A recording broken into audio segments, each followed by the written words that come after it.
Мы все постоянно чего-то ищем. Вся наша жизнь так или иначе состоит из поиска. Каждый, кто задумывался уехать жить в другую страну, будь то с намерением перезимовать несколько месяцев или с намерением переехать навсегда, задавал себе вопрос: а куда именно? В какую страну? В какой город? На какой остров? Ведь если ошибиться с выбором, то даже живя у моря, можно ощущать себя как в пустыне. Всем привет, я Серж, я живу в Юго-Восточной Азии с 2019 года, и на этом канале я ищу место, где мне было бы хорошо жить.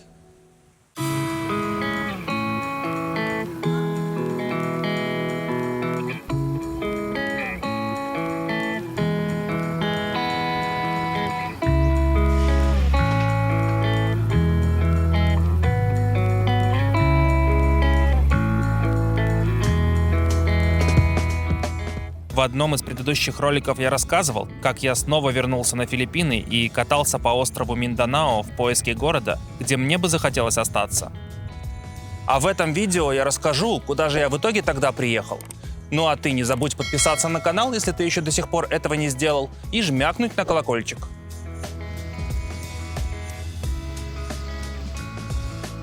В итоге я тогда решил остаться в городе Давао. Я много где был на Филиппинах, но никогда не пробовал надолго останавливаться в крупных мегаполисах. Вот и решил понять для себя, а какая она, эта загадочная филиппинская жизнь в большом городе. Да и просто, если честно, к тому моменту я уже задолбался быть как перекати поле, и просто захотелось уже хоть где-то приземлиться. Давао – это главный город на острове Минданао, и вместе с Манилой и Себу он входит в тройку крупнейших городов страны. Город находится у подножия вулкана Апа, самой высокой горы на Филиппинах, высота над уровнем моря которой составляет почти 3000 метров. В отличие от западных и южных городов острова, в Давао уже не ощущается такое сильное мусульманское влияние, хотя мечетей и заведений с пометкой «халяль» в городе по-прежнему немало. А еще Давао считают дуриановой столицей Филиппин. Этот колючий фрукт стал официальным символом Давао. И его изображение можно увидеть везде – на сувенирах, логотипах, на городских инсталляциях и даже городских фонарях. Чем же Давао, на мой взгляд, выделяется по сравнению с другими городами Филиппин, где я уже был до этого? Население города около 2 миллионов жителей. Но несмотря на это, Давао не кажется таким перегруженным, как Манила или Себу. Здесь днем, даже в центре города, можно увидеть пустые дороги. В час пик трафик, разумеется, дает о себе знать, и улицы привычно наполняются этим характерным хаосом по-азиатски, когда людские потоки, вереницы трициклов и уличная торговля сливаются в единое месиво. Но по сравнению с Манилой и Себу, Давао мне показался менее загруженным. Давао практически не страдает от тайфунов и прочих природных катаклизмов. Недавний мощный тайфун, что он накрыл Филиппины в начале ноября и очень серьезно напакостил в Себу, здесь обернулся всего лишь небольшим дождиком. Еще, насколько это возможно по филиппинским меркам, в Давао однозначно почище, чем в прочих филиппинских мегаполисах. Не то чтобы вот прям чисто-чисто, но определенно почище, и за это город заслуживает еще один плюсик. В городе отлично развит онлайн-сервис. Отлично работают приложения по заказу такси и мототакси, еды и разных товаров. Для вызова мототакси и быстрых перемещений по городу я пользовался приложением Ride It. У них адекватные цены и хороший сервис. Водитель даже выдает одноразовую шапочку, если ты брезгаешь одевать на голову чужой шлем. Я такого сервиса вообще нигде в Азии не видел, не говоря уже про Филиппины. Для заказа еды и такси, как и везде в Азии, здесь отлично работает приложение Grab, а для онлайн-покупок – приложения Lazada и Shopee. Еще, что мне просто показалось какой-то невозможной для Филиппин фантастикой, так это рабочий и понятный общественный транспорт. На этих филиппинских маршрутках, которые называются джипнями, я даже ночью всегда мог добраться в любой район города всего от 13 до 30 песо за поездку. Да это просто, если честно, волшебство какое-то. Чтобы вы понимали, в Думагете, в городе, где я прожил большую часть своей филиппинской жизни, в далеко не самом маленьком городе, который к тому же является и столицей своей провинции, после 7 вечера такое ощущение, что жизнь просто вымирает. Не уехать, Ни приехать, ни через приложение ничего не вызвать. Поэтому от круглосуточно работающего общественного транспорта в Давао я просто в ладошки хлопал от радости. И в навигации по городу, и как пользоваться всеми этими джипнями я разобрался без каких-либо проблем. Тут все понятно и даже более-менее структурировано. Ага, вот район Эколенд. Тут еще междугородний автобусный терминал. А дальше за мостом – Даунтаун. Тут знаменитый ночной рынок Рохас. Еще дальше район Лананг, где расположен большой рынок. А за ним район Саса. Там еще паромный терминал на соседний остров Самал. Ну, а если вы вдруг затупите, то на каждой остановке будет мужичок-помогатор, задача которого помочь вам разобраться, в какую маршрутку вам нужно прыгать. И нет, мзду ему давать не обязательно, это делают водители маршруток. Так, вот маршрутка, что от мола SM City едет до Джимола. А вот от Джимола до мола Абриза. А следующая от Абризы до мола SM Лананг. В городе вся жизнь и все движение плавно перетекают от одного мола к другому. Филиппинцы очень любят молы, и даже в небольшом провинциальном городке всегда будет крупный торговый центр. Мне вообще кажется, что молы — это часть филиппинской культуры. Эдакие священные храмы кондиционеров и Wi-Fi, которые заменяют местным жителям парки и общественные пространства. Это не просто место, куда люди приходят за покупками. Это центр общественной жизни. Здесь назначают свидания, отдыхают от жары, гуляют с детьми, ну или просто убивают время. А сами молы зачастую украшены разными инсталляциями, подсветкой и даже фонтанами. А еще, как только я приехал в Давао, у меня от лайков местных барышень просто лопнул Тиндер. За первые несколько дней моего пребывания в городе количество виртуальных дамских сердец в этом грешном приложении перевалило аж за несколько десятков.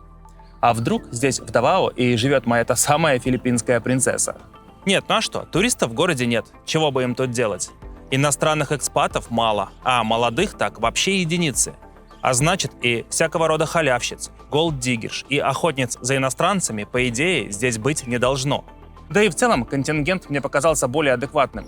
Местные барышни все такие пиздодельные, все работают, учатся, ставят перед собой какие-то цели. Меня это, если честно, как-то сразу подкупило. Совсем не чита всем этим провинциальным, ни хрена не делающим пьявкам, предел мечтаний которых — это присосаться к какому-нибудь американскому дедушке. Поэтому Давао мне показался перспективным городом для поиска невест. А те плюсики города, о которых я рассказывал ранее, и которые явно в лучшую сторону выделяют Давао на фоне прочих филиппинских мегаполисов, способствовали моему желанию задержаться в городе хотя бы месяцев на 6. Что в итоге у меня вышло в плане поиска подружки в Давао, я расскажу чуть позже. Опять новый город для жизни, но уже такой привычный алгоритм действий. Шаг 1 – снять дешевый отель на 3 дня. Шаг 2 – за 3 дня найти постоянное жилье. Шаг 3 – закупить бытовое барахло. Шаг 4 – разобраться, на каких рынках и в каких магазинах лучше закупаться продуктами. Шаг 5 – исследовать город на предмет всяких интересностей.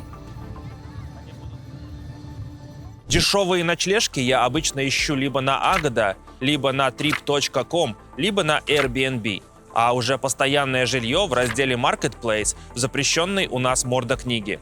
Там-то я и принялся искать себе постоянное жилье в Давао. Пустые комнаты без ничего и с годовым контрактом начинались от 6000 песо. А вот более-менее приличные квартиры с мебелью и более щадящим контрактом уже от 15 тысяч песо.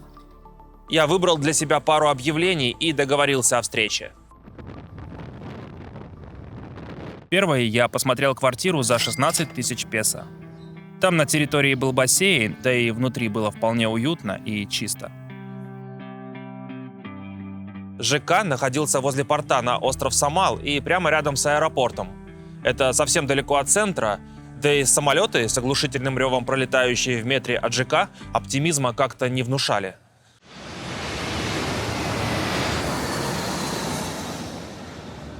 Плюс высота потолка в квартире была такой, что я запросто мог зацепить его башкой, что создавало давящую, гнетущую атмосферу. В общем, тут я останавливаться не стал и поехал смотреть следующую квартиру. Следующей была квартира за 15 тысяч песо. Она находилась уже ближе к центру, на территории большого закрытого компаунда. Компаунд — это что-то вроде огороженного двора или даже скорее мини-поселка прямо внутри города. На въезде всегда есть охрана, а внутри своя инфраструктура и своя атмосфера. Квартира была хоть и миленькая, но находилась на цокольном этаже. Окна выходили прямо в общий коридор, а внутри почти не было места для работы. Так что она мне не подошла. Следующий домик хоть и находился, мягко говоря, в конкретных ебенях, но у него был вполне приятный ценник в 12 тысяч песо в месяц, поэтому я все-таки решил взглянуть. Очередная избушка без окон, в которой помимо клопов уже лет 10 никто не жил, прямо посередине ужасного компаунда-муравейника и километров 15 от города.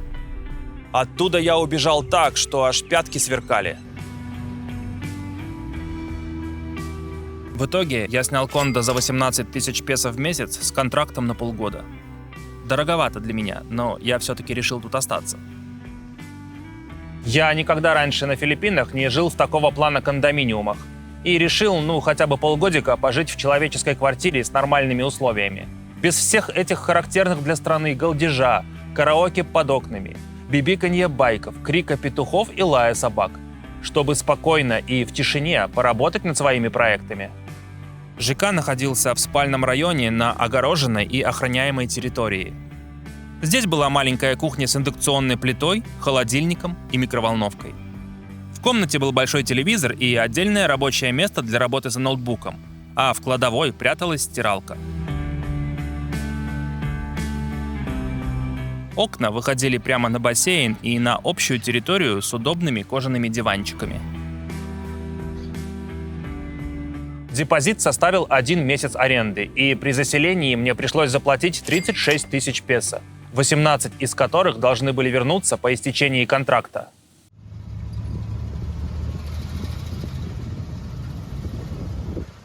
Так, жилье снял. Следующий шаг – закупиться всяким бытовым барахлом. На Филиппинах есть сеть магазинов Unitop с копеечным китайским бытовым барахлом без серьезных претензий на качество. Тарелки, ложки, кастрюли, удлинитель, разделочная доска, полотенца, какие-то пластиковые полочки. Все это я, как правило, закупаю в Юнитопе, и в Давао такой магазин тоже имеется.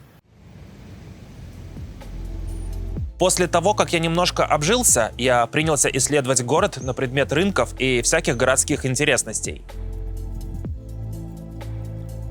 В самом центре Давао находится People's Park. Наверное, одно из самых спокойных и тихих мест города.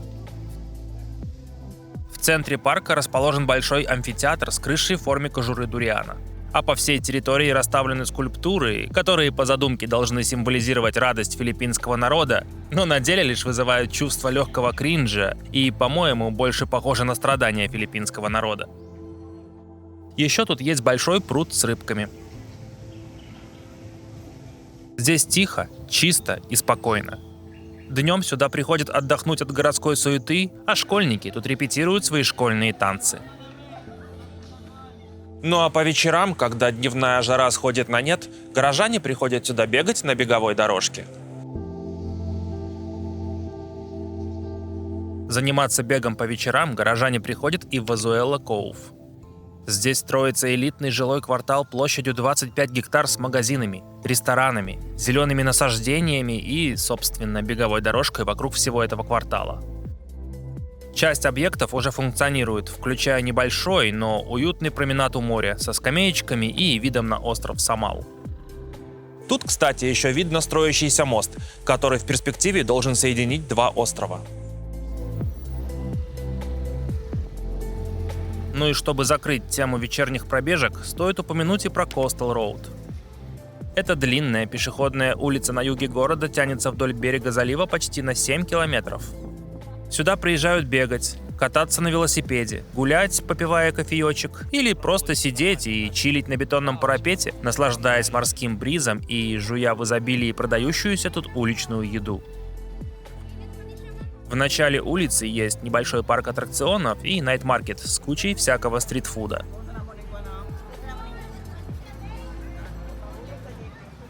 Кстати, о найт-маркетах и уличной еде.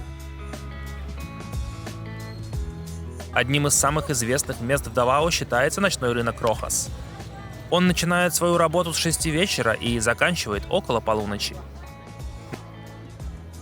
На этой длинной пешеходной улице сотни ларьков с самой разнообразной едой. От барбекю и морепродуктов до десертов и фруктовых шейков. Если хотите поближе познакомиться с филиппинской уличной едой, то вам сюда.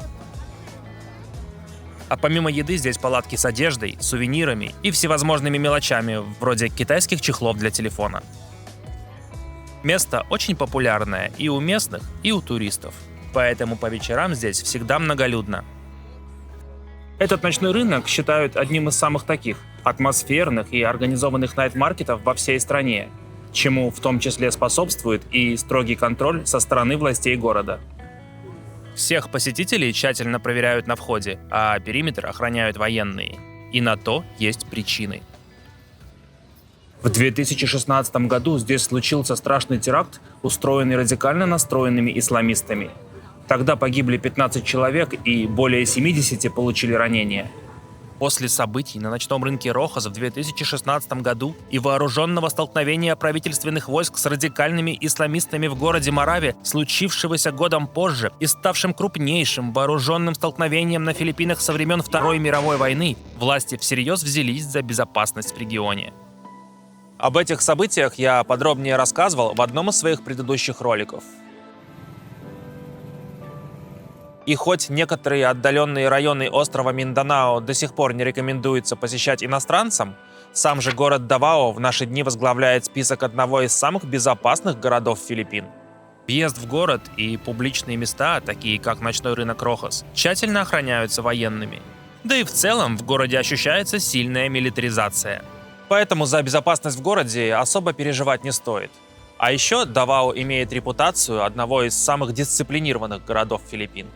Во времена, когда Родриго Дутерте еще был мэром города, он ввел жесткие правила, касающиеся курения и алкоголя. В городе практически нигде нельзя курить, а продажа и распитие спиртного в общественных местах строго регулируется.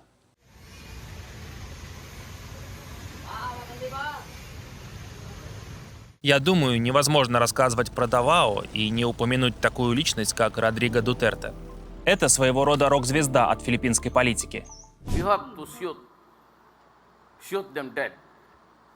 And this what is the human rights idiots are trying to complain. С 1988 по 2016 года он с небольшими перерывами занимал пост мэра города. А во времена этих так называемых перерывов его на посту подменяла его дочь Сара. Так вот, пока он был мэром, он прославился своей жесткой политикой против преступности. При нем в городе действовали так называемые отряды смерти, которые без суда и следствия уничтожали наркоторговцев. В 2016 году он стал президентом страны, а массовые внесудебные расправы над наркоманами стали носить глобальный характер.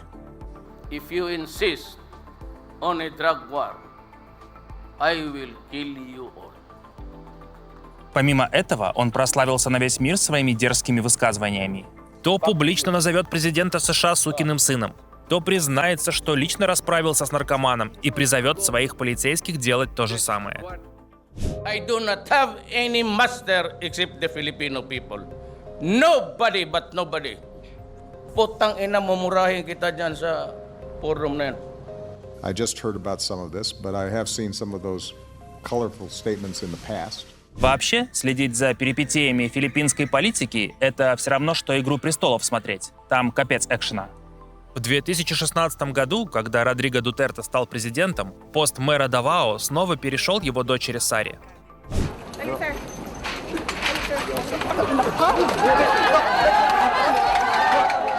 А в 2022 году, когда президентом Филиппин стал Фердинанд Маркос-младший, Сара стала вице-президентом всей страны, уступив трон Давао младшему брату Себастьяну. Фердинанд Маркос-младший – личность тоже довольно-таки интересная. Это сын бывшего диктатора, устроившего на Филиппинах в 70-х годах прошлого столетия кровавый террор. Можно сказать, что власть на Филиппинах делится между влиятельными кланами, каждый из которых контролирует свою территорию. Если условно, то клан Дутерте контролирует остров Минданао, а клан Маркосов – столичный остров Лузон. Так вот, недавно эти два клана начали чуть ли не войну друг с другом. Вице-президент, напомню, это дочь Родриго Дутерте Сара, публично заявила, что если с ней что-то случится, то она уже заплатила наемным убийцам, которым поручила избавиться от президента Маркоса и первой леди. Pag pinatay ako, patayin mo si BBM. Через некоторое время ее отец и бывший президент Родриго Дутерте неожиданно для всех был арестован и доставлен в Гаагу по обвинениям в массовых внесудебных расправах в те времена, когда он еще был мэром Давао и президентом Филиппин. Говорят, таков был ответный ход нынешнего президента. А позже действующий мэр Давао и по совместительству младший сын Дутерте вызвал на рукопашный поединок Николаса Торре, начальника полиции Филиппин. Того самого, который возглавлял арест его отца. В итоге, правда, сам же на этот бой и не явился.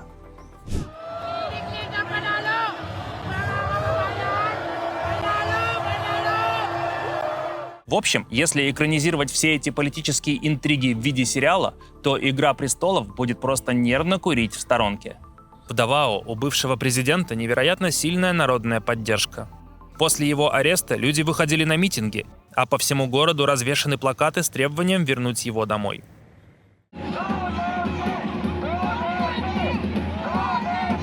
Но от филиппинских политических интриг давайте вернемся к более приземленным вещам.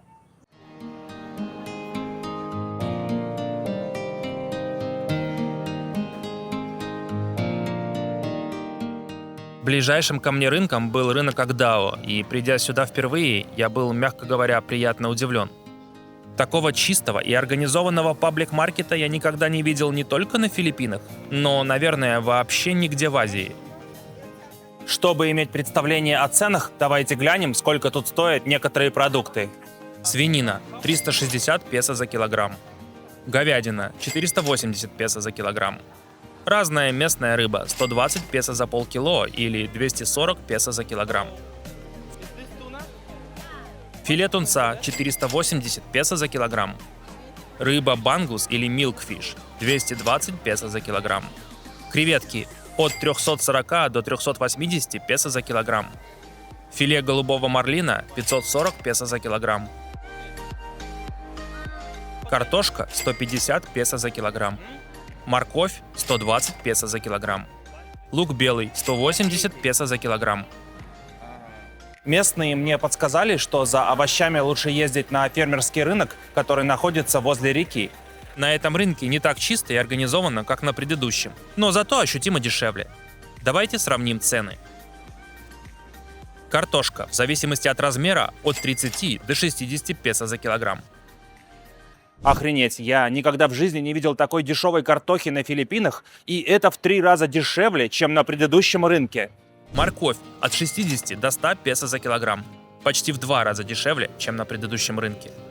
Лук красный тут стоит от 110 до 140 песо за килограмм. Помидоры от 30 до 40 песо. Огурцы 60 песо.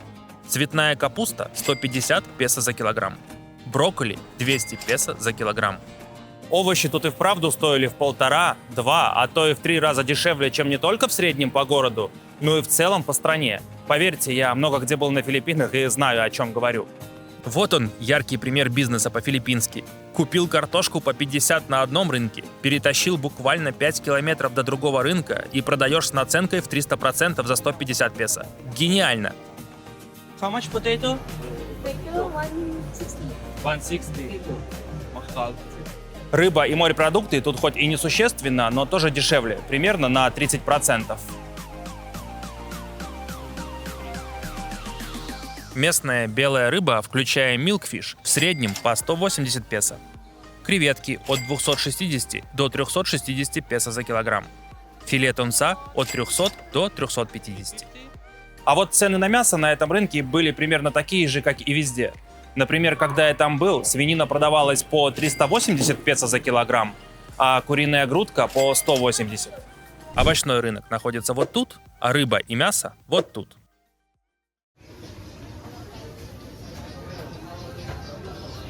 Я, пока жил в Давао, как-то провафлил тот момент, чтобы посчитать свои ежемесячные расходы по категориям, как я обычно это делаю. Поэтому, чтобы хоть примерно понимать, сколько в месяц я тратил денег, я поднял выписки по своим филиппинским картам. Получилось, что месяц жизни в этом городе мне обходился в среднем в 48 тысяч песо. Из них 18 тысяч песо я платил за квартиру, 1300 за интернет, 600 песо я платил за воду, и электричество в среднем набегало на 1400 песо. Фермерский рынок был очень далеко от моей квартиры, и слишком часто туда ездить я ленился. Обычно я либо покупал продукты втридорога возле дома, либо со слезами на глазах обедал в этих столовках для местных. Ну, иногда еще заказывал еду на дом в приложении Grab. К ночной жизни в последние несколько лет я равнодушен и веду достаточно аскетичный образ жизни. Поэтому на гулянке я сильно не тратился и особо ничего не могу вам рассказать про ночную жизнь в Давао. Она определенно есть. В городе много баров и клубов. Я лишь иногда посещал бар, в котором местные музыканты могли круто зажечь.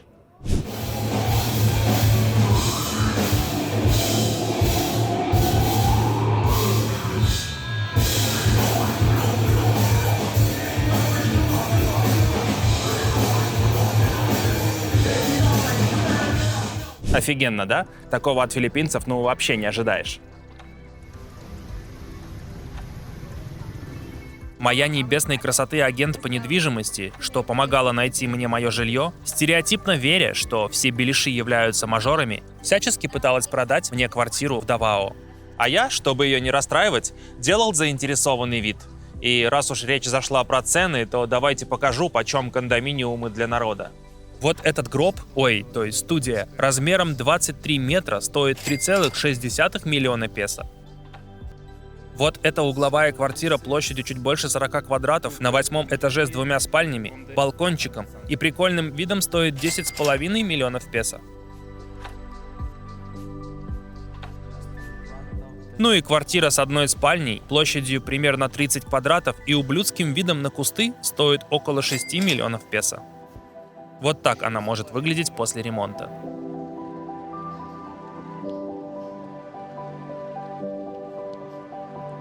ЖК находится прямо в центре города, напротив Абриза Молл. А из тех 3 квартир, которые я посмотрел, более-менее человеческой, можно назвать только двушку за 10 мультов.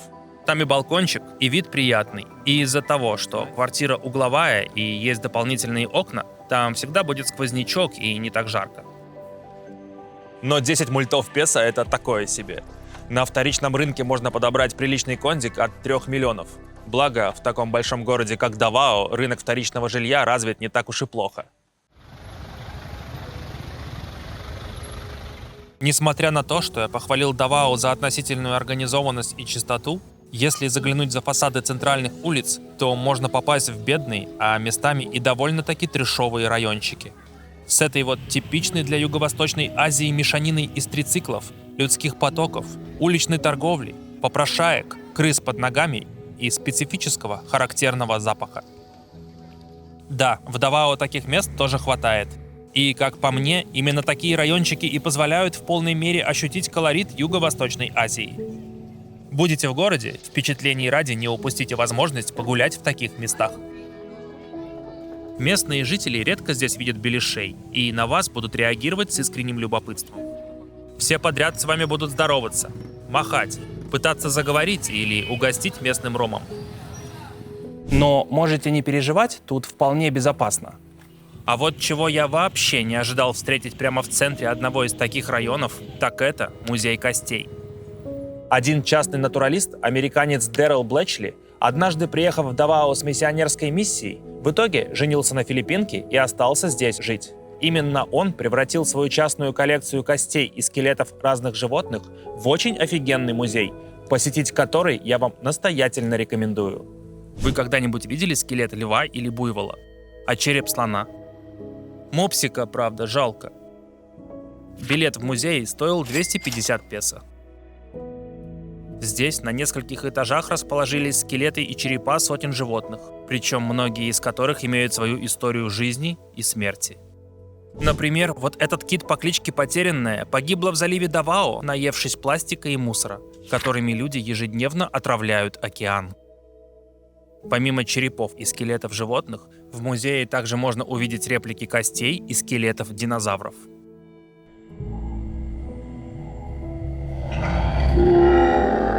Снимать видео мне запретили. От меня ни на секунду не отходила тетечка, которая за этим следила. Но зато она в подробностях рассказала обо всех экспонатах. А на выходе я пересекся и немного поболтал с владельцем музея.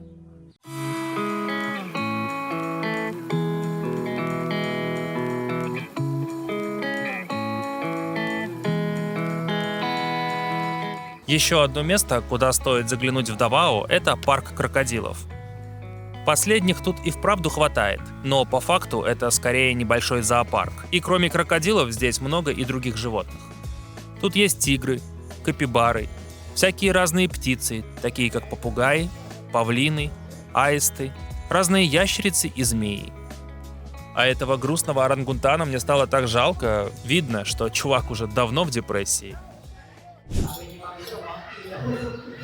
Хочешь палец мой полизать, на?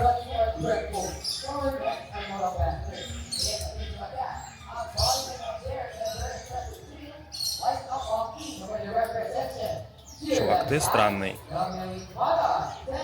Никогда в жизни мне еще летучие мыши пальцы не облизывали.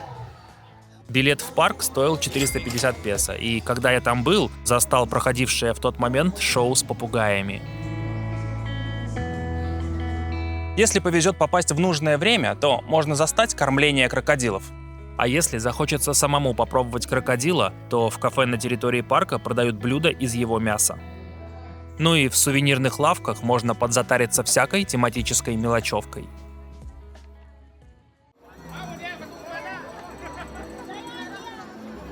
На территории парка People's Park, о котором я рассказывал ранее, есть национальный музей, и это отличная возможность познакомиться с историей и культурой региона. К тому же вход в музей бесплатный.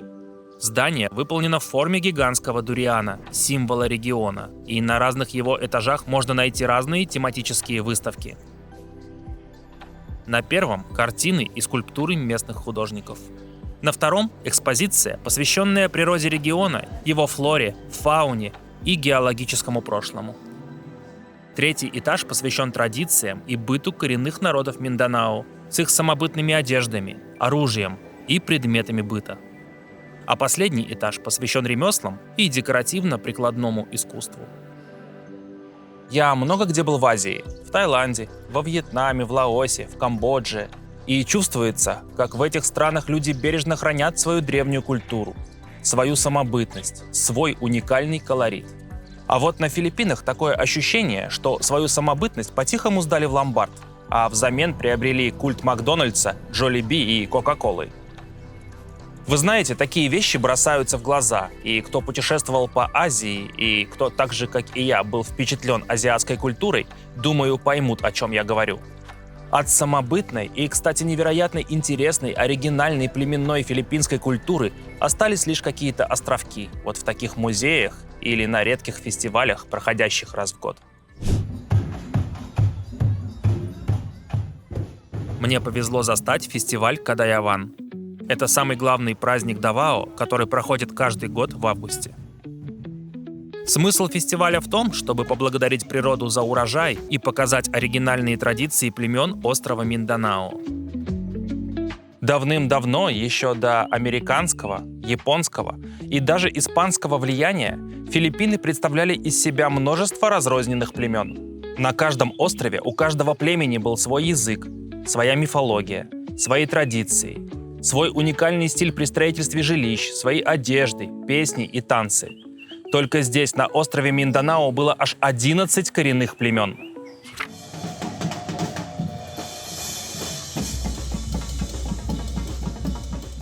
Фестиваль Кадаяван длится целую неделю, превращая при этом город Давао в одну большую праздничную площадку.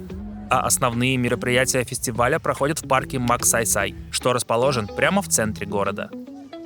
Здесь потомки тех самых 11 коренных племен Минданао демонстрируют свои традиции, наряды, песни и танцы. Все то, что отражает их самобытную культуру, сохранившуюся еще с доиспанских времен.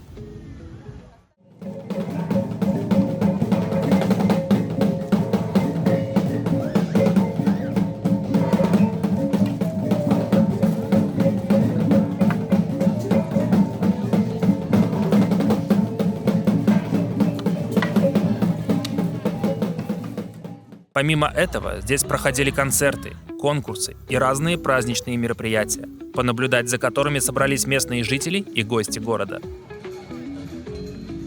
Повсюду стояли ларьки с уличной едой, от шашлычков и шаурмы до сладостей и разных напитков. Речь произнес и мэр города Себастьян Дутерте, сын того самого бывшего президента Родриго Дутерте. Представляете, при должном маркетинге и пиаре, какой тут кроется огромный потенциал для развития культурного туризма. Ведь можно было бы сделать так, чтобы, переезжая с одного острова на другой, туристы видели бы не очередные пляжи, горы и водопады, но чуть с другим ландшафтом, а сталкивались бы с уникальным племенным колоритом каждого региона, своим архитектурным стилем, своими традиционными одеждами, обрядами, песнями и танцами. Не раз в год на редко проходящих фестивалях, а каждый день в повседневной жизни. Может, тогда бы по итогам 2025 года Филиппины бы не заняли последнее место по туризму в регионе. Нечто подобное можно увидеть в Индонезии.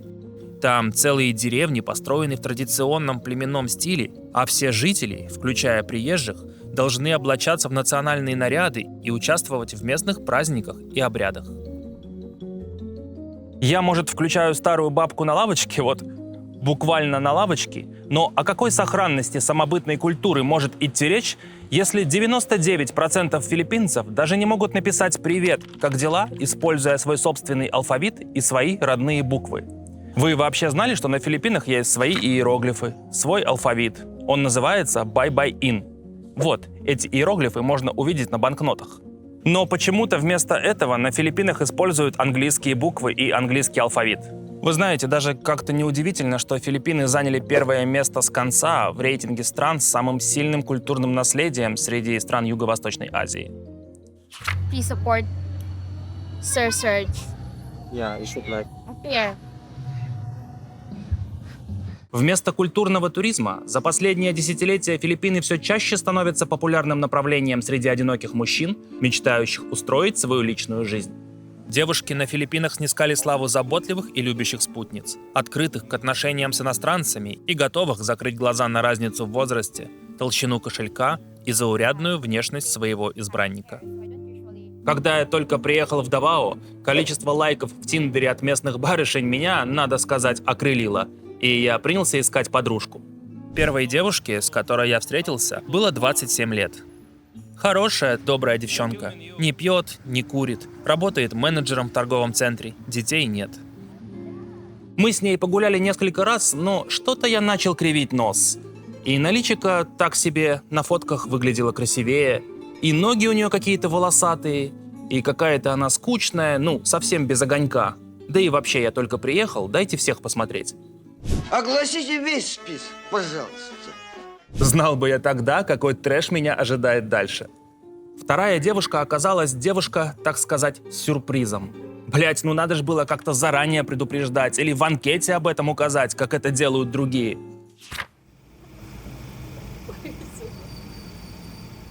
Причем ни адамово яблока не было, ни голос не выдавал. Так сразу и не скажешь. Я, конечно, постарался вежливо и дружелюбно все объяснить и слился, но она потом еще долго написывала, за что в итоге была и отправлена в черный список. На самом деле даже жаль их. Уже не мальчики, еще не девочки, будто застряли между двух миров и теперь нафиг не нужны ни одному миру, ни другому. С девушкой номер 3 я даже встретиться не успел. Очень красивая, молодая девчонка. Работала на кассе в магазине по продаже электроники. Мы долго переписывались, несколько раз созванивались по видео и уже наконец-то назначили встречу, на которую она так и не явилась. На следующий день красавица внезапно объявилась, но уже с другого аккаунта и вся такая в извинениях. «Ой, прости, не смогла, у меня сломался телефон, а пароль от старого профиля не смогла вспомнить». Может быть. А может и нет. Да вот только когда я заглянул в этот ее профиль, с которого она вышла на связь, то стало очевидно, что у красавицы уже есть свой молодой филиппинский человек. Понятненько. Значит, вчера не смогла незаметно улизнуть с глаз своего жениха, а второй профиль использует для интрижек с иностранцами на сайтах знакомств. Мишка, не обзывайся. Главное, чтобы все были счастливы. Со следующей барышней тоже была забавная история. Сижу дома, пью пиво, смотрю кино, время уже ближе к ночи. Пишет какая-то рандомная девушка. «Привет, привет, как дела, чего делаешь?» Я говорю: «Да ничего, сижу, пиво пью, кино смотрю». «О, так давай вместе пить пиво и вместе смотреть кино. Давай я к тебе сейчас приеду». Я говорю: «Ну давай, приезжай». А сам сижу и думаю, кто это вообще такая? Раньше никогда не общались, а тут она уже среди ночи в гости напрашивается. Может, скамерша какая-нибудь или проститутка. Сижу, уже себя накручиваю, думаю, вот нахрена оно мне сейчас это надо? Нахрена я согласился? Но деваться уже было некуда. Через полчаса приезжает. Ну, такая, плюс-минус. Вроде да, а вроде нет. Типичная одинокая мамаша за 30, и видно, что слегка уже подуставшая от жизни. Время 2 часа ночи. Мы немножко посидели, потупили и легли спать. При этом ничего у нас с ней не было, да как-то особо и не хотелось. Не по ее душу мама принца воспитывала. Наутро проснулась, собралась и уехала на работу. А вечером опять пишет: «Ну я приеду». Я говорю: «Слушай, да, наверное, уже и не надо ко мне никогда приезжать, окей?» Она говорит: «Ну окей, тогда я тебя заблокирую». Я говорю: «Ладно». Ну вот и что это вообще было? Тиндер на Филиппинах, надо сказать, оказался то еще помойкой. И найти там алмаз, не извозюкавшись в дерьме, достаточно сложно. По ощущениям, там каждая вторая — это одинокая мамаша, мечтающая посадить и себя, и плод своих предыдущих неудачных отношений на плечи какому-нибудь дурачку. Каждая третья — это транс, либо вообще пацаны-гомогеи, которые в анкете указали себя как девушку, чтобы пролезть в поиск к парням. Я, конечно, не гомофоб, как гласит народная мудрость, кто как хочет, так и дрочит, лишь бы не мешать окружающим. Но, блядь, там же для них есть специальные фильтры, специальные кнопки. Кому надо, сам их выставит и сам их нажмет. Придурочные, я пришел девушку искать и смотреть на их рожи, листая анкеты, но мне как-то вообще не хочется. Ну а те, кто остался, это либо бла-бла-блашницы, которым кроме как языком почесать нафиг ничего не надо, либо тарелочницы, которым тоже нафиг ничего не надо, лишь бы пожрать на халяву, ну либо откровенные шлюшандры и скамерши. Очень много там всяких разводил, которые еще не успели сказать привет, а уже под разными предлогами начинают цыганить, чтобы ты им прислал денежку. Ну и вот на фоне всего этого болота хорошие девчонки как-то теряются, хотя в городе их немало. Просто, наверное, нужно их искать не в этих ваших тиндерах. Oh yeah, I am Sheena. You know already my name. I am 21 years old. В итоге всех моих неудачных и странных попыток найти подружку конкурс на Мисс Давао выиграла маленькая 21-летняя дерзость. So what are you doing? Study or working? I both. I study while work. And what I work while study. is your work about? It's like VA. Virtual assistant? So you work from home at laptop? No, I work in school. Прикольная девчонка. Может и не супермодель, но бойкая, дерзкая и очень харизматичная. Вроде ничего особенного и не сделает, но скорчит какую-нибудь рожицу и уже как-то повеселее становится. Сумела она тогда своим огоньком подзарядить мои вздутые от депрессии батарейки. So I want to ask you, why Filipino women like to date foreigners? They are more mature, open-minded, and they know how to handle things better than But everybody think it's about money. maybe for them, but not for me. We have different aspects, you know. Because I have money, but not a lot as much as foreigners do. But I have money. Жила, правда, дерзость далековато. В 2 часах езды от Давао в городе Дигас, куда я и повадился мотаться за ней на автобусе. Дигас находится в 60 километрах к юго-западу от Давао, и население городка составляет около 200 тысяч жителей. Хотя атмосфера здесь больше такая, провинциальная. Милый и спокойный городок. Мне вполне зашел. Здесь есть большой, но полупустой торговый центр. Куда уже без молов. Есть уютный парк с фонтаном, сцены для мероприятий и ларьками с уличной едой. А еще в Дигасе мне очень понравился найтмаркет. Он может и чуть меньше, чем в Давао, но зато более душевный, что ли.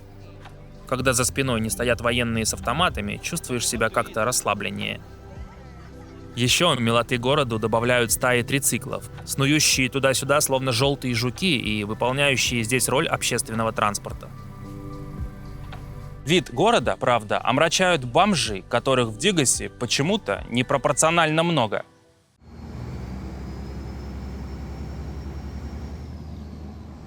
Филиппинские острова славятся своей великолепной природой, белоснежными пляжами с кристально чистой бирюзовой водой, захватывающими дух водопадами и завораживающими видами с горных вершин.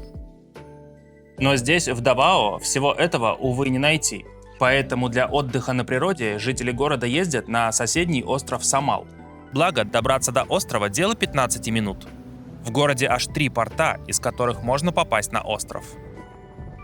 Самал еще называют остров Сад, а от Давао его отделяет пролив шириной в самом узком месте меньше километра. Это небольшой остров. Длина его береговой линии по кругу примерно 90 километров, а население острова около 120 тысяч жителей. На острове можно найти красивые пляжи, пещеры с летучими мышами, тропы для хайкинга по горным вершинам с крутыми видами, а еще дайв-центры и разнообразные резорты. А самое главное, что здесь можно найти, так это легкий, неторопливый островной вайб, который резко контрастирует с городской суетой Давао. Недалеко от моего дома было аж 2 порта, из которых можно было попасть на остров Самал. Один с большими грузовыми паромами для байков и машин. Но я больше любил пользоваться вторым. Он был более колоритным, что ли, потому что находился прямо посередине трущоб, а маленькие пассажирские лодочки ходили каждые 15 минут, и поездка стоила всего 25 песо. Я много раз слышал об острове Самал. Здесь по каким-то причинам поселилось большое русскоговорящее сообщество экспатов, и этот остров частенько мелькал в блогах у ютуберов. Поэтому мне было интересно увидеть его своими глазами. Самал встречает корабли из Давао в городке Бабак. Это, наверное, главный городок острова. Здесь больше всего кафешек, отелей, большой рынок и, конечно, оплот цивилизации Юго-Восточной Азии Его Величество 7-Eleven. Как только вы попадете на остров Самал, вас тут же встретят попрошайки и водители тук-туков, предлагающие отвезти вас в любую точку острова. Эти железные жуки играют на острове роль либо общественного транспорта, либо, если у вас длинный нос, то частного элитного такси. В плане пляжей в Бабаке особо ловить нечего. Где-то недалеко от города есть пещера с летучими мышами, но я туда таки не попал. Вместо этого я взял лодку на Варнишинг-Айленд. Это песчаная отмель, которая находится недалеко от острова и которая поросла мангровыми зарослями. Во время отлива прямо из ниоткуда появляется песчаный пляж, а во время прилива исчезает. Поэтому отмель и называется Варнишинг-Айленд, или исчезающий остров. Лодка вместе с экологическим сбором обошлась примерно в 500 песо, а пирс находится в нескольких километрах от центра Бабака, в Барангае-Тамбо. На самом деле здесь особо делать нечего. Можно искупаться в море, позагорать на песке во время отлива и пофоткаться на фоне мангровых зарослей или этих странных лачуг на сваях, которые явно заброшены и непонятно зачем и кем тут построены. Самым красивым пляжем острова Самал считается Капутиан-Бич. Здесь чистый желтый песок, бирюзовая вода и крутой вид на остров Таликут. Именно здесь находится та самая надпись «I love Самал», которую частенько можно увидеть на фотках. Пляж находится на южном побережье острова в 30 минутах езды от порта. И чтобы туда добраться, я поймал трицикл, который и привез меня в деревню Капутиан за 300 филиппинских песо.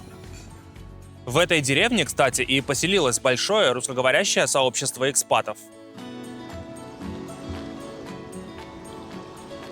Если неохота тюленям валяться на пляже, то там недалеко есть еще одно прикольное место. На карте оно значится как Сабанг Клифф. Красивый скалистый утес, с которого можно попрыгать в воду. Чем, собственно, местная детвора и развлекается. Обратно, в портовый городок Бабак, я доехал на автобусе. и уже оттуда на пароме вернулся домой в Давао.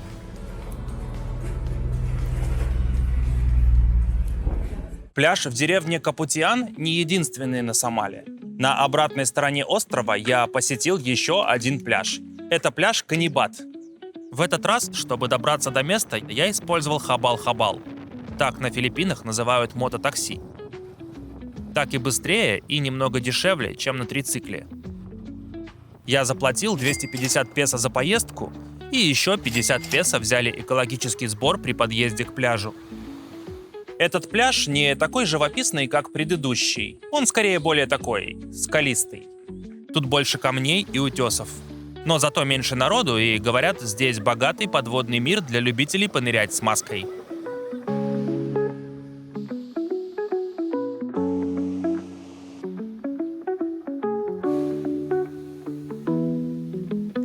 Я провел на пляже несколько часов, а затем поймал трицикл у дороги и вернулся домой.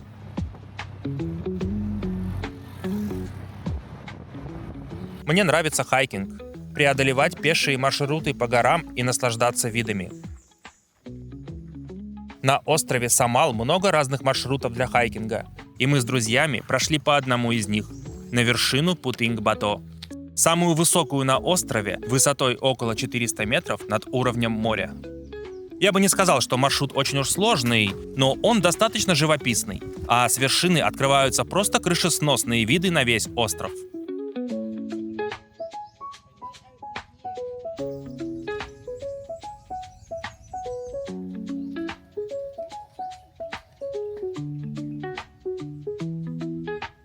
Еще одно место, куда мы заглянули в тот день, это водопады Хаджимит Фаллс.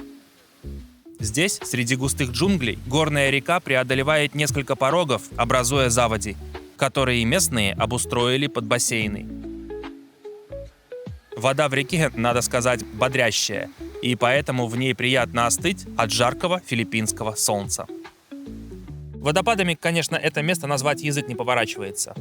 Это скорее место для купания, пикника и прогулок среди джунглей. Вход стоил 150 песо. На Сомали много пляжных резортов, и чтобы составить полное впечатление об острове, я вместе с друзьями посетил один из них. Это Алмея Азул Резорт. Огороженный кусочек чистого пляжа, ухоженная территория, места для отдыха. Здесь есть прикольный понтонный мост. Можно арендовать водный мотоцикл, сабборд или поплавать с маской и трубкой. На территории резорта есть бассейн и ресторан, а антураж вашим фоткам добавят вот эти кринжовые инсталляции. Уютное место для семейного отдыха или отдыха в компании. Но, как по мне, ничего особенного. В Давао я прожил несколько месяцев и уехал. Дольше я просто не выдержал. Давайте попробую объяснить, по каким причинам. Понимаете, я люблю гулять. Люблю тротуары. Люблю общественные пространства. Парки, набережные, скверы, бульвары. А здесь, в Давао, с общественными пространствами, ну просто катастрофа. Про тротуары я промолчу. От них везде в Азии одно лишь название. Но два самых главных парка в городе – Максай-Сай, где проходил фестиваль, и второй – People's Park. Да они по размеру-то немногим больше футбольного поля. К ним слово «парк»-то и применить нельзя. Это скорее скверы. А с наступлением темноты на весь парк светят две тусклые лампочки. Неужели в самых главных городских местах нельзя сделать нормальную, красивую вечернюю подсветку? Вот вообще ни разу не Люмпини парк. Кто был в Бангкоке, тот, наверное, поймет, а какими вообще должны быть парки в крупных мегаполисах. Coastal Road, длинная прогулочная дорога вдоль береговой линии, ну она также идет и вдоль оживленной трассы. И помимо морского бриза наслаждаться придется шумом машин и выхлопными газами. Да и это, по сути, обычный узкий тротуар, которые и так должны везде быть. Понахреначить с десяток молов, когда 80% населения страны бедные, это да, это нормально. А вот облагородить город общественными пространствами, да нафиг надо. В итоге все мои прогулки по городу стали сводиться к прогулкам в 7-Eleven за кофе и обратно. Филиппины явно уступают в плане урбанистики, инфраструктуры и сервиса соседним странам Азии. Но вот что у Филиппин не отнять, так это просто восхитительную природу. И запирать себя среди каменных стен большого города, без возможности любоваться этой восхитительной природой, было решением так себе. Если не брать во внимание остров Самал, то до более-менее красивых мест, таких как, например, Мати или Глан, из Давао нужно ехать около 5 часов. А что до острова Самал? Ох, ну я вообще не понял, почему об этом острове было столько разговоров. Наверное, потому что у жителей Давао-то особо больше нет альтернатив. Видите ли, Давао – большой город. Жителей в нем много, почти 2 миллиона. И, соответственно, в городе много богатых филиппинцев. Вот у меня и сложилось такое впечатление, что остров Самал – это их дача. Весь остров перегорожен заборами и шлагбаумами частных резортов. Нигде не пройти, никуда просто так не попасть. С фига его называют остров Сад. Где там эти сады? Его нужно было назвать остров Частный резорт. Самый лучший пляж в деревне Капутиан неплох. Но чтобы туда добраться, надо час ехать на автобусе, которые ходят раз в пятилетку. Либо ехать на трицикле, водитель которого, завидев бледную рожу и длинный нос, моментально из общественного транспорта превращается в частное такси и заряжает 300 песо за поездку только в одну сторону.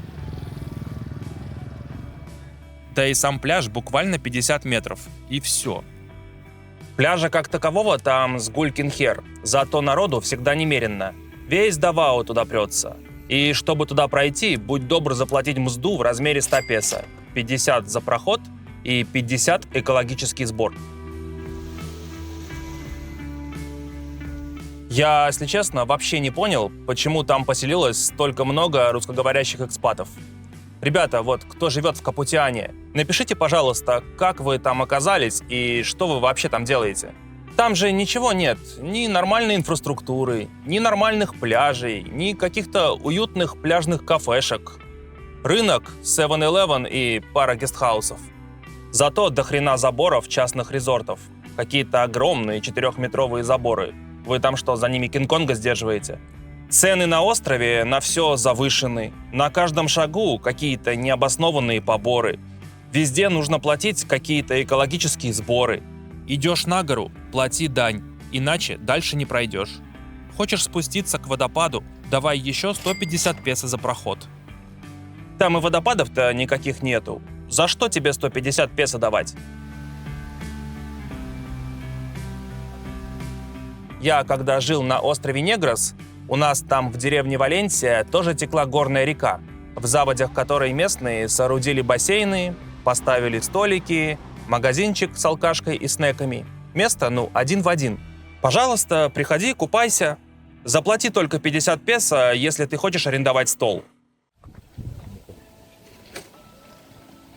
Резорт, в котором мы были, это вообще пиздец. Просто за то, чтобы пройти внутрь, будь добр, заплати 200 песо с человека.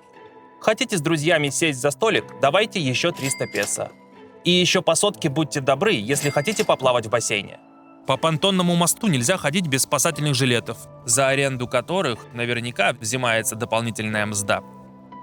А чтобы пернуть и в носу поковыряться, интересно, тоже нужно отдельно доплачивать? Ресторан, что на территории резорта, как бы вам так помягче рассказать. В общем, мы на троих заказали пиццу за 500 песо и даже не стали ее есть. Просто тупо отдали водителю трицикла. Точно такую же говняную Филиппино-стайл пиццу продают на улицах города по 100 песо. Да на Самале просто по острову едешь, херак, тебя останавливает чекпоинт, и нужно заплатить экологический сбор, чтобы просто проехать дальше. Если для сравнения взять острова такого же формата, на которых я был раньше, например, остров Бантаян или остров Сикихор, мне там гораздо больше понравилось. Там чувствуешь этот островной вайб. Много красивых мест, куда можно поехать просто так. Длинные пляжи, уютные пляжные кафешки. Да даже тот же попсовый и раскрученный остров Панглау мне понравился гораздо больше. Несмотря на то, что его оккупировали корейцы и что там тоже много платных пляжей. Но там как-то свободнее себя чувствуешь, и пляжи длинные и красивые.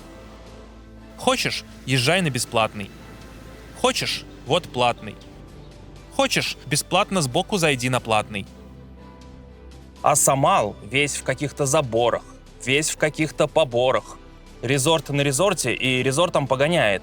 Тут мзду плати, там мзду плати. Остров, по моему мнению, явно переоценен.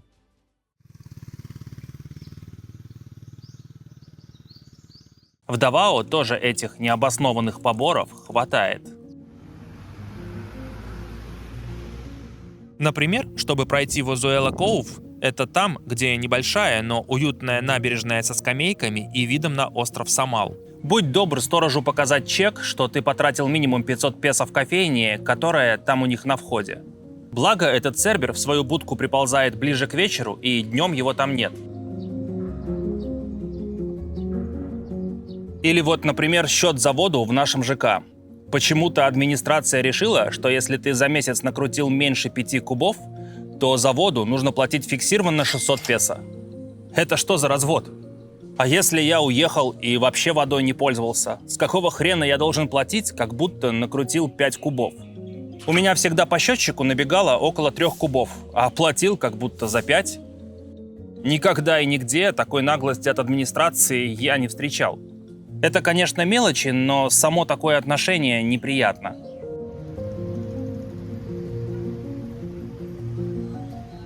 То, что в Давао живет мало иностранцев, с точки зрения поиска подружки, скорее положительный фактор. А вот с точки зрения пеших прогулок по городу, не очень. Представьте, что будет, если опустить магнит в ведро с гвоздями. Вот примерно точно так же к вам начинают липнуть бомжи и попрошайки, которых в изобилии что в Давао, что в портовом городке Бабак на острове Самал. И это не просто бедные люди, оказавшиеся в тяжелых жизненных условиях из-за бедности. Бедные люди на Филиппинах, они скромные. Они выживают как могут в своих районах и в своих сообществах. Это так называемые баджао. Некогда морской народ, сейчас это что-то вроде филиппинских цыган. Наглые, настойчивые. Они с детства тренируют своих детей докапываться до людей и не отставать, пока не получат монетку. Кстати, всем сердобольным на заметку, что согласно филиппинскому закону по борьбе с нищенством, давать милостыню, и особенно детям, незаконно, и за это предусмотрены штрафы. А взрослые, которые вовлекают детей в попрошайничество, должны быть привлечены к уголовной ответственности. Поэтому, если чувствуете, что хотите помочь, это можно сделать либо продуктами, либо одеждой, либо через специальные фонды. Но нельзя давать непосредственно деньги. Очередной закон, который на Филиппинах, конечно же, не работает. С мисс «Я такая дерзкая, молодая и независимая» тоже как-то не заладилась. В очередной раз она просто вывела меня из себя своей какой-то тупой, необоснованной ревностью. Когда я 2 часа перся к ней в ее город, а она сидит с кислой миной: «Ничего не хочу, ничего мне от тебя не надо». Ну, раз не надо, тогда и иди в жопу. Встал, развернулся и уехал домой. А потом выяснилось, что это она приревновала, потому что увидела, как мне кто-то там какое-то сердечко в Фейсбуке поставил, или кто-то что-то написал. В общем, старый я уже стал, чтобы танцевать вокруг всех этих капризов, и дерзость была отправлена в блэк-лист. Она, конечно, хорошая девчонка, но со своими эмоциями пусть разбирается как-нибудь без меня. Как говорит один мой друг, go my way or go highway. Либо иди со мной и по моим правилам, либо топай одна по дороге.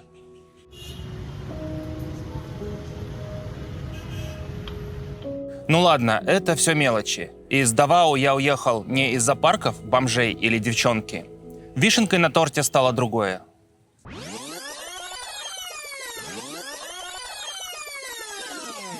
Я никогда раньше на Филиппинах не жил в такого плана кондоминиумах. И решил, хотя бы полгодика пожить в человеческой квартире с нормальными условиями. Без всех этих характерных для страны галдежа, караоке под окнами, бибиканье байков, крика петухов и лая собак. Чтобы спокойно и в тишине поработать над своими проектами. Как же сильно я ошибался в тот момент. Каждое утро я просыпался ровно в 6 утра от детских криков под окнами, когда начинал работать бассейн.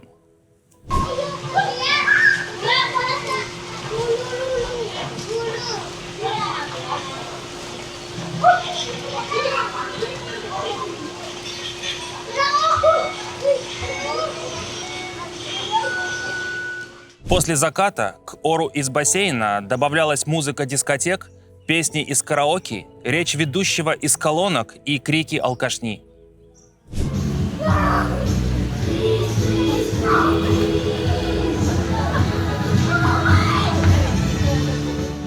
Практически каждый день администрация сдавала общественные пространства под проведение мероприятий.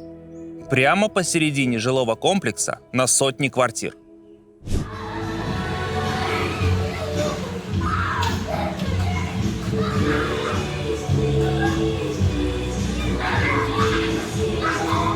А если закрыть окна, чтобы не слышать весь этот балаган, то приходилось включать доисторический кондиционер, от гула которого просто начинала болеть голова. Моим любимым днем стал понедельник. Я стал просто обожать понедельники. Это был единственный день, когда не работал бассейн и не было дискотек и караоке под окнами. Вот я дома внутри квартиры. Слышно вам?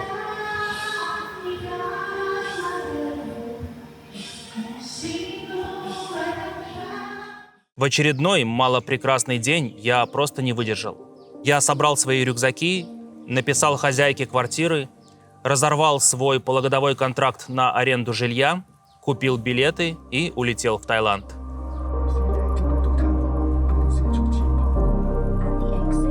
$18 тысяч песо депозит мне, разумеется, никто не вернул. В аэропорту Давао напоследок пришлось столкнуться с очередными поборами. Только для того, чтобы вылететь из страны, мне пришлось заплатить мзду в размере 4100 песо. Да у меня билет в Бангкок стоил дешевле, чем этот налог на вылет из Филиппин. 3200 песо с меня взяли за так называемый exit clearance и еще 900 песо за так называемый airport terminal fee. Что такое exit clearance, кто, где и сколько его должен платить, это тема обширная. Коротко скажу, что если вы находитесь на Филиппинах по туристической визе меньше, чем полгода, то можно и не париться. А если больше, чем полгода, то лучше узнайте заранее. Тем, у кого постоянная виза, этот налог нужно платить каждый раз, вылетая из страны. Даже если вы были на Филиппинах всего один день. В итоге я сейчас в Таиланде и снимаю кондо плюс-минус такого же формата, как снимал в Давао. Примерно такого же размера, примерно с таким же набором мебели и техники, примерно в таком же ЖК и точно так же с видом из окна на бассейн и клабхаус. Но только на $100 дешевле. И знаете, в чем разница жить в кондоминиуме в Таиланде и на Филиппинах? На Филиппинах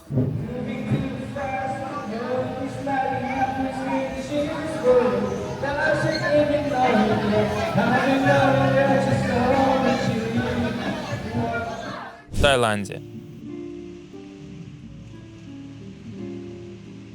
На Филиппинах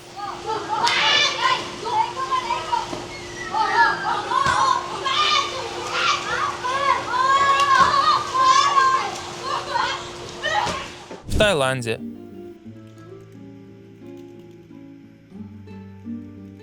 На Филиппинах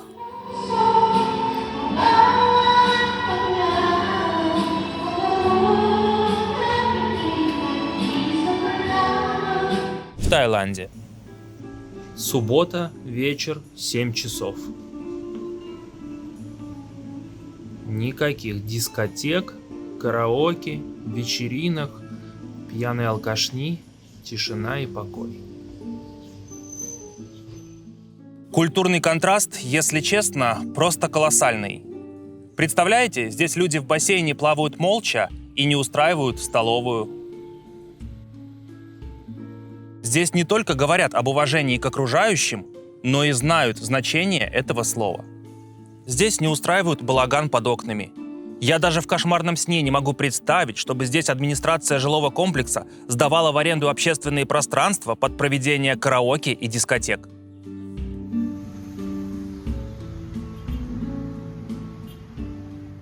Ох, ролик получился уже достаточно обширный, и я в нем рассказал много как объективных вещей, так и чисто субъективных. Давайте вернемся к основной теме ролика и подведем итоги. Хороший ли Давао город для того, чтобы остаться здесь жить?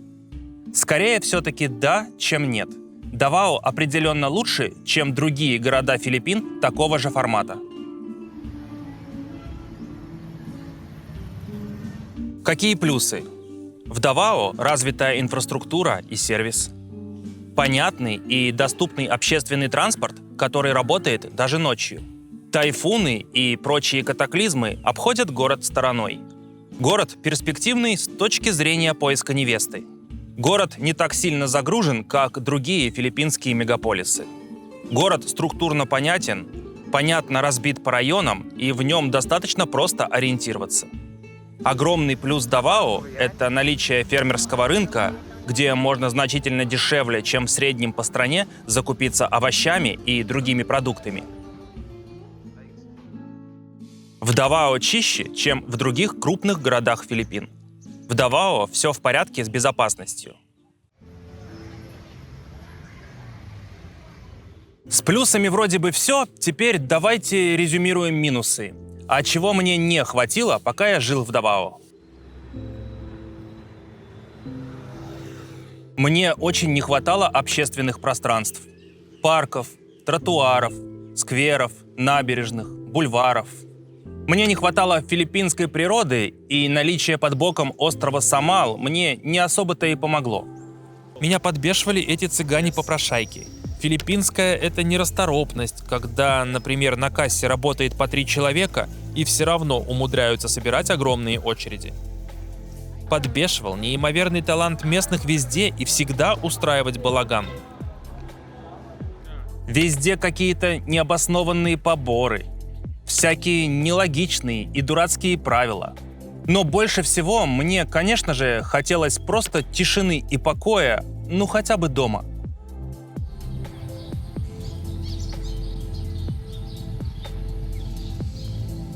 Все эти минусы — это не то чтобы вот прям конкретно про Давао. Так будет в любом крупном городе Филиппин. Это скорее мои личные субъективные моменты. Кто как к ним относится и кто как с ними может жить. Я помню, 5 лет назад весь этот балаган, наоборот, только поднимал мне настроение, и я с радостью был готов к нему присоединиться. А сейчас вот наоборот, хочется тишины и покоя. Ладно, все, пора заканчивать. Спасибо всем тем, кто досмотрел до этого момента. Всем удачи и всем мира.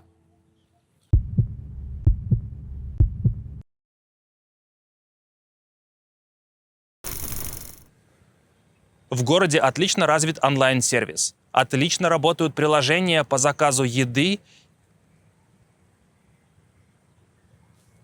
И что там? Уютное место для семейного отдыха или отдыха в компании. Но самолет полетел.